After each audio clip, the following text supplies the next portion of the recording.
I'm officially vetoing restaurants. I went and got an appetizer and a kid's soda at a non-bougie restaurant, and it was $17. And then like 2 weeks prior, because I really never eat out, 2 weeks prior I got from a restaurant where you like walk up to a counter, 2 little tiny tacos. I didn't get a drink, I didn't get a side, nothing. It was $15. This is why millennials and Gen Z are having such a hard time buying a starter home in Pennsylvania in 2026.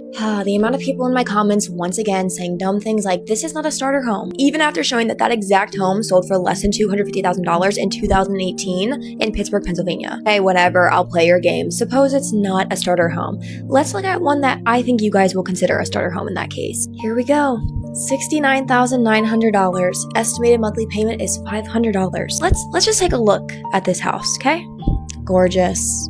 I really love whatever's going on right there. Oh, this is even better. This is even better. Look at all of that. Oh, and the ceiling. Look at the ceiling. It's awesome. Yeah, the kitchen just really ties it all together. I really like that. Look at the ceiling once again. Ceiling. I'm just not really sure what all of this staining is from.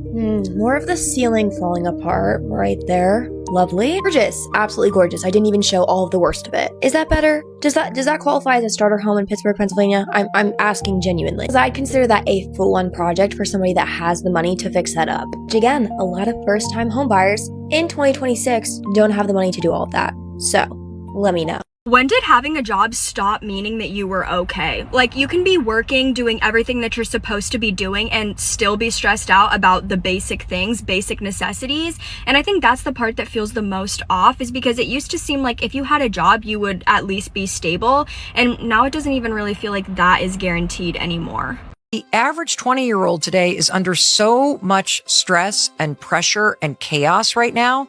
And it's not pressure and stress and chaos that existed 5 or 6 years ago. And, we sit here and we look at 20-somethings and we're like, oh, they're weak or addicted to social media or all anxious or this or the other thing. Have you stopped to consider what it's like to be a 20-something today? Home ownership is out of reach. The generational wealth gap is absolutely massive. Nearly 10 million people right now are falling behind in their student loans. That's $250 billion worth of debt that is past due. The world is in chaos, and most 20-somethings have parents that lived in a very predictable, stable economy. They went to a corporate job. They reported to the office. They had a network of friends at work. That's not the typical 20-year-old experience. They're now in the middle of a recession and hybrid work. The world is shifting. The landscape is shifting. If you feel lost, I'm not surprised. This is exactly how you should feel. You're doing your 20s correctly. There's nothing wrong with you. It's a perfectly normal response to the decade that you're in based on the moment in history that you're in. Feeling lost is to be expected, which is why shifting your mindset from this ridiculous social clock expectation that you should have it all figured out yet to shifting your mind to, oh, I'm basically in a decade of possibility. I'm not supposed to have it figured out. I'm supposed to be exploring.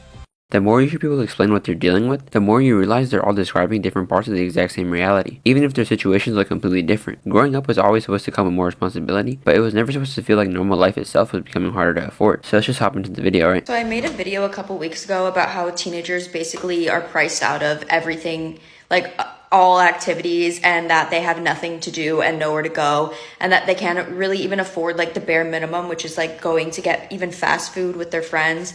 And that, sitting at a park and doing nothing can only be fun for so long until you start getting into other things. And I had a lot of people comment, a lot of teenagers and young adults commenting like, yeah, this is my experience. Thank you for hearing me out. Thank you, because this is the reality. And then I had some people commenting like, I don't know where you guys are living, but it's not that expensive. And it's like, okay, first of all, we all live in different places, Europe to America to Canada, blah, blah, blah. And saying that they had similar experiences. The economy has changed everywhere. Like, I'm 26 now. 10 years ago, I was 16. Even then, things were getting really expensive.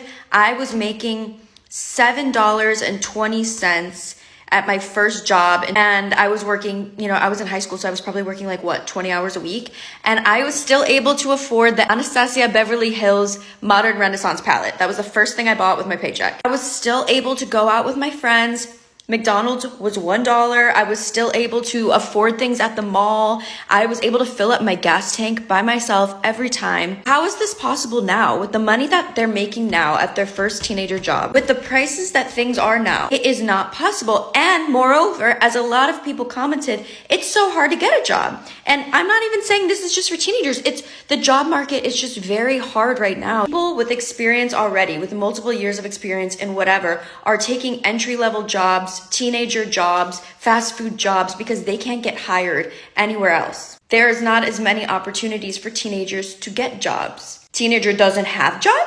Teenager have no money. Teenager have no money. Teenager do nothing. Teenager on phone. Like, does that make sense? We don't want them to be on their phones all fucking day. Like, not one of those people who I'm like, those are the best years of your life. But there is a sweet spot of being a teenager where you have freedom and you have the ability to go out and do things to a certain extent, but you don't have as much responsibility. And that is amazing. And that is such like a short amount of time. When you get older, you look back and you're like, that was amazing, you know? And when they can't do anything with that because they have no money, it's fucked up. It's sad. And it's a problem. It's a problem for everyone. It's a problem that people my age in their mid-20s can't even get a job. People are graduating college, can't get a job.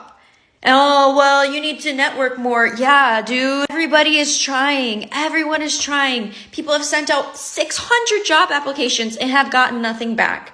It is a problem. And I'm speaking for the younger generation because I think a lot of people like to say they don't want to work. They're lazy. They're expecting to make so much money. No, they're just expecting to make enough money to be able to do anything. And I don't know.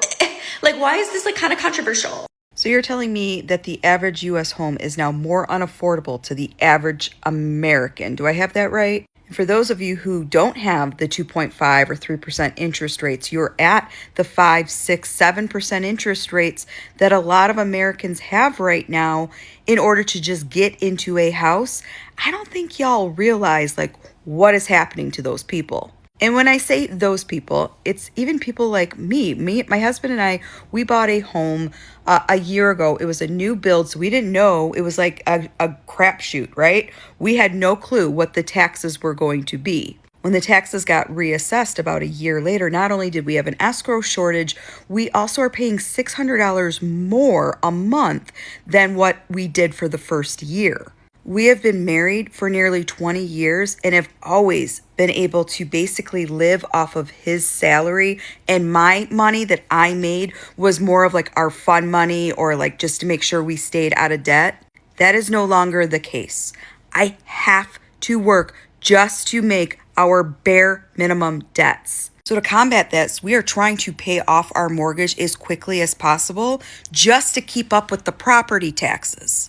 It's fucked. One thing I don't think is talked about enough is how expensive it is just to have a social life now. I'm still in high school, and even now I can already feel it. Someone asks you if you want to get food after school, and suddenly you're spending 20 or 30 bucks without even thinking about it. You want to see a movie, grab coffee, drive somewhere, or pick up a hobby, and every little thing starts adding onto the total. It almost makes you hesitate before saying yes to things because you're already calculating what it's going to cost. That's such a weird mindset to get used to even when you're still young. Then, people wonder why so many teenagers and young adults stay home and spend so much time online instead. It's not always because nobody wants to go outside. Sometimes the cheapest option is literally doing nothing. Even restaurants that used to feel like an easy casual place to meet up now feel like you almost have to plan for it. When every normal activity starts feeling like a financial decision instead of just living your life, it changes the way you think. You start asking yourself if something is even worth it before you ask if it sounds fun. That's probably one of the biggest changes people my age are walking into. Before we've even gotten our own apartments, mortgages, or families to support, we're already learning that existing outside of your house can be expensive really quickly. And when that becomes your normal this early, it makes adulthood feel less like freedom and more like constantly checking if your cards are going to decline before you even tap it. We don't really work a 9-to-5 job anymore. Our generation is working 8 to 5. That's kind of the new normal, which is 9 hours a day, which is 45 hours a week for a full-time job. And because in probably around half the country, living near the city has become so expensive, we don't have the privilege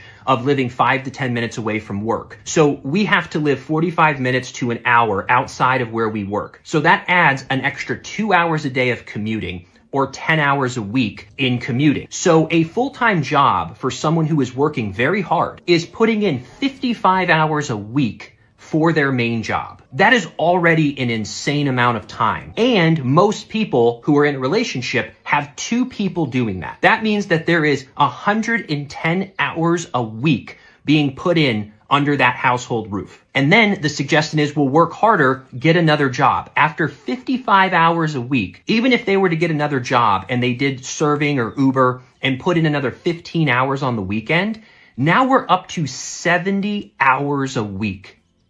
That is where we are, where it doesn't even feel like we're living our life and then we go to work. It feels like we just work and we get like a lunch break for our life. So y'all gotta tell me, what are we doing to survive in this economy? Because anything under 25 is just not, it's not cutting it. And then the fact that you have to give 40 hours a week to get to, it's not working. Daycare alone, I mean, to spend hundreds of dollars a month on daycare is wild. It's wild. And don't say go be a nurse, because I don't want to be a nurse. I'm squirmish. I don't even like looking at bodily fluids. No.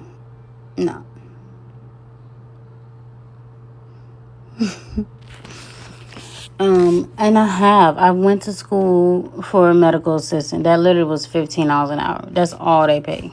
They don't pay nothing else. $15 an hour. I don't care how many years experience you have. I went to school for medical billing and coding, but because I don't have experience in that pay is not much more than a medical assistant pay. It's about a couple dollars more, but not enough to say, okay, yeah, I can do this for the rest of my life. Like, what are we doing for the rest of our life? Like, what are we doing to get through for the rest of our life? Because this ain't it. Like, I can't continue to give 40 hours for money that's, at the end of the day, just not enough. It's just not enough. Like, I don't know anymore. Daycare just eats the money up. I don't want to be a nurse. Like, what I want to do is my dream. I like to cook. I don't like to clean. I clean because I'm a clean person. I like my house clean. But I like to cook. I love to cook. And I've always wanted to open a childcare center. Like, that always has been my dream. But it's hard when, it takes money. It takes money. That's it. It takes money. That's it. Like, I like to cook and I like to watch children. I love to see them grow and, provide a safe environment. I've done childcare for about 5 years. The only reason I'm not working in childcare now is because literally the pay, like $13, $14 an hour, that don't even cover childcare for my own children. So, that's the only reason that I'm not just working in a daycare. Because, they don't pay. Like, I would pay my teachers their worth. But, I see all this nurse. Like, I don't want to be a nurse. I don't want to be a nurse. I don't want to be a nurse. I don't want to drive trucks. I don't want to. I want and I've started a mobile laundry business. I've been doing that for years. But it's just not consistent enough for me to say, okay, I'm going to just do this round the clock 24/7. It's not consistent. The money is not consistent enough. You be busy one week, the next week you slow, but not enough slow to where you can just, maintain. Like, I don't, like, what are we doing? Like, like, where's the future in this economy? Where is the future? I don't even own my home. I do not own my home. I don't even own my vehicle. I ain't owned a vehicle in years. I've been paying a vehicle for years. What are we doing? If you stayed this long, what are we doing collectively? What are we doing?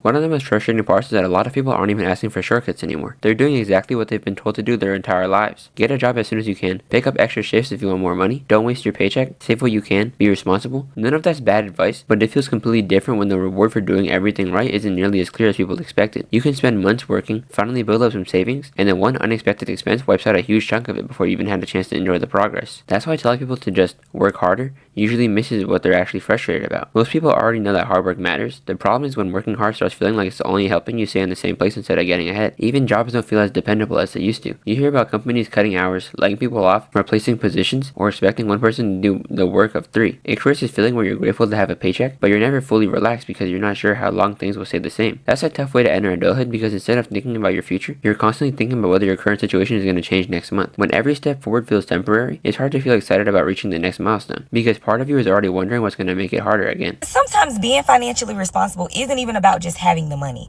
Sometimes it's truly about knowing where the money goes. What do you spend your money on? In my years of working in finance, I have come across clients, and it's always the broke ones, who don't know where their money goes. They complain about not having the money, but they don't notice that they're in a financial crisis until the accounts deep in the negatives. And of course, it's always the people who are a little bit more financially stable, who are richer, who have more money. I mean, they know when they were charged a $2 fee. You got $20,000 to $2 million in your account, and you notice that they charged you, that a store charged you twice. They charge you an extra 2 cents. And it's going to seem crazy to some people, but that's the mentality that you have to have when it comes to your finances. Being financially responsible is not always about how much money you have and how much money you have coming in. Sometimes it's about knowing what does the management of my finances look for the money that I do have. If I knew that I should have closed this bank account down a long time ago because there's an ACH subscription that continues to hit my account, I don't even know what it's for. I don't even know who did it, when I did it, when I went on the website. I don't know if it's a scam, but as long as I got the last $30 in my account to get my order, my Dunkin' Donuts, my Starbucks order, to order my pizza in, to order my Domino's at night for the kids to eat because I don't feel like cooking, I'm okay.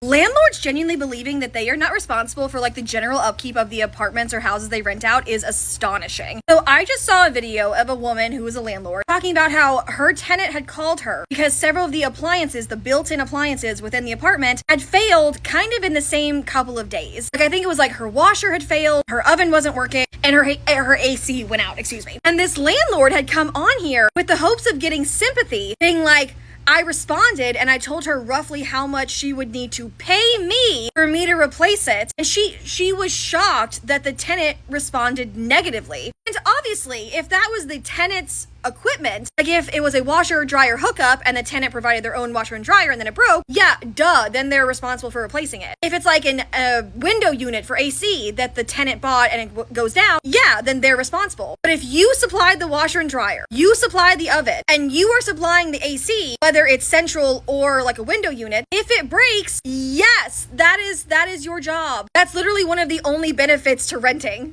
Something I've noticed is that a lot of people aren't lowering their expectations because they want to. They're lowering them because the version of adulthood they pictured keeps getting pushed further away. It used to sound normal to think that if you work for a while, you'd eventually have your own place, maybe buy a starter home one day, and slowly build from there.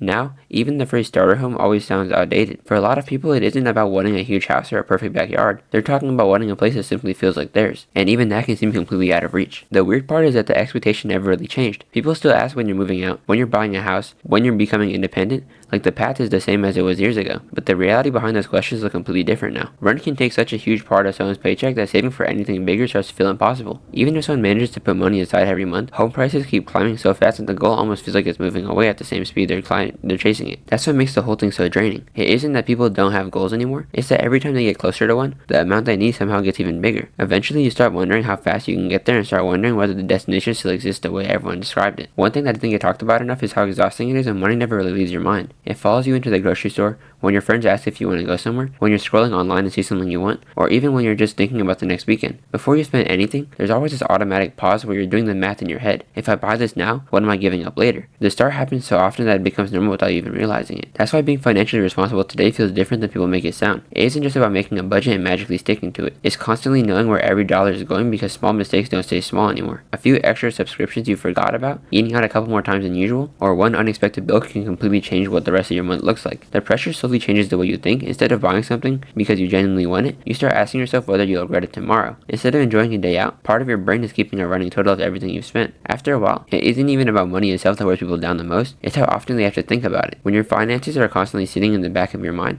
it's hard to ever feel like you're fully present. Because even during moments that are supposed to be relaxing, there's still a voice reminding you about everything that's waiting to be paid for. I think one of the hardest parts about growing up today is realizing that a lot of the timeline people imagine for themselves doesn't really match the world they're stepping into. You spend years hearing about becoming independent, getting your own place, building a career, and eventually buying a home, so naturally that's the picture you create in your head. Then adulthood starts getting closer, and you realize every one of those milestones costs more than you ever expected. It isn't that people suddenly stop wanting those things, they're just finding out that reaching them takes way longer than they were led to believe. That's also why comparing generations can get so frustrating. People hear stories about someone buying a home in their 20s or supporting themselves on one income, and it can make you feel like you're somehow falling behind, but you're measuring yourself against a completely different economy. Housing is more expensive, rent takes up a bigger share of people's income, everyday necessities cost more, and even jobs don't always provide the stability people count on. Those differences don't erase the value of hard work, but they do change how quickly that hard work pays off. I also think that's why many people feel guilty for living with their parents longer or delaying certain milestones.